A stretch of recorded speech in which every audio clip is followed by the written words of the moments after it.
അസ്സലാമു അലൈക്കും വറഹ്മത്തുള്ളാഹി വബറകാതുഹു. ബഹുമാനികളെ, ഇബ്നുൽ ജൗസി റഹിമഹുല്ലാഹ് അവരുടെ ബഹറുദ്ദുമൂഉ എന്ന് പറയുന്ന ഗ്രന്ഥത്തിൽ കൊണ്ടുവന്ന ഒരു ഹദീസ്, നബി സല്ലല്ലാഹു അലൈഹി വസല്ലമ തങ്ങൾ പഠിപ്പിക്കുകയാണ്. ഒരിക്കൽ ദാവൂദ് നബി അലൈഹിസ്സലാമിനോട് അല്ലാഹു സുബ്ഹാനഹു വതആല ഒരു കൽപ്പന കൊടുത്തു. വഹയിലൂടെ ഒരു കൽപ്പന കൊടുത്തു. എന്താണ് കൽപ്പന?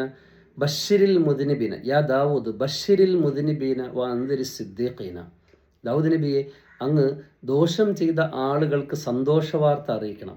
ദോഷം ചെയ്തു പോയ ആളുകൾക്ക് അങ്ങ് സന്തോഷവാർത്ത അറിയിക്കണം. നന്മ ചെയ്യുന്ന ആളുകൾക്ക് അങ്ങ് മുന്നറിയിപ്പ് കൊടുക്കുകയും വേണം.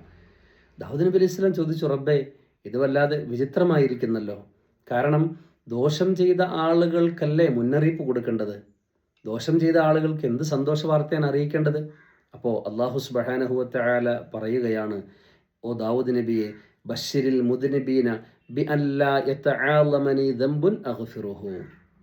എനിക്ക് പൊറുക്കാൻ കഴിയാത്ത ഒരു ദോഷവും ഇല്ല എന്ന് ദോഷം ചെയ്തു പോയ ആളുകൾക്ക് അങ്ങ് മുന്നറിയിപ്പ് കൊടുക്കുക, അങ്ങ് സന്തോഷ വാർത്ത അറിയിക്കുക.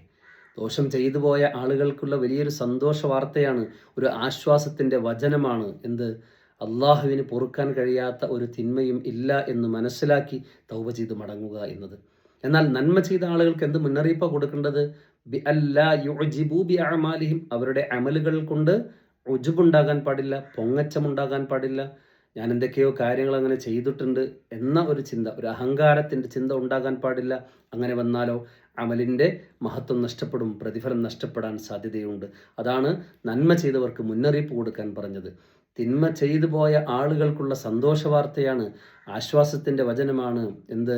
അല്ലാഹു തആലക്ക് പൊറുക്കാൻ കഴിയാത്ത ഒരു തിന്മയും ഇല്ല എന്നുള്ളത്. ആ ഒരു സന്തോഷ വാർത്തയാണ് അല്ലാഹു തആല അറിയിക്കാൻ പറഞ്ഞിട്ടുള്ളത്. ഇത് തിന്മ ചെയ്യാനുള്ള ലൈസൻസ് അല്ല. തിന്മ അല്ലാഹു തആല പുറത്തു തരും എന്ന് മനസ്സിലാക്കി അങ്ങനെ തിന്മയിൽ തന്നെ നിലകൊണ്ടു കഴിഞ്ഞാൽ ആഖിബത്ത് മോശമാകാനും ആഖിറം നഷ്ടപ്പെടാനും കാരണമാണ്. അല്ലാഹു സുബ്ഹാനഹു വതആല നമ്മുടെ നന്മകളെല്ലാം സ്വീകരിക്കുമാറാകട്ടെ. ചെയ്തു പോയ ദോഷങ്ങളെല്ലാം അല്ലാഹു മാപ്പാക്കി തരുമാറാകട്ടെ. നന്മയിൽ നിലകൊള്ളാൻ അല്ലാഹു നമുക്ക് തൗഫീഖ് നൽകുമാറാകട്ടെ. അല്ലാഹു തആല നമ്മുടെ ആഖിബത്ത് നന്നാക്കി തരുമാറാകട്ടെ. നമ്മിൽ നിന്നും മൺമറഞ്ഞവർക്ക് അല്ലാഹു മഗ്ഫിറത്തും മർഹമത്തും നൽകുമാറാകട്ടെ. വആഖിറു ദഅവതി അനിൽ ഹംദുലില്ലാഹി റബ്ബിൽ ആലമീൻ. അസ്സലാമു അലൈക്കും വറഹ്മത്തുള്ളാഹി വബറകാതുഹു.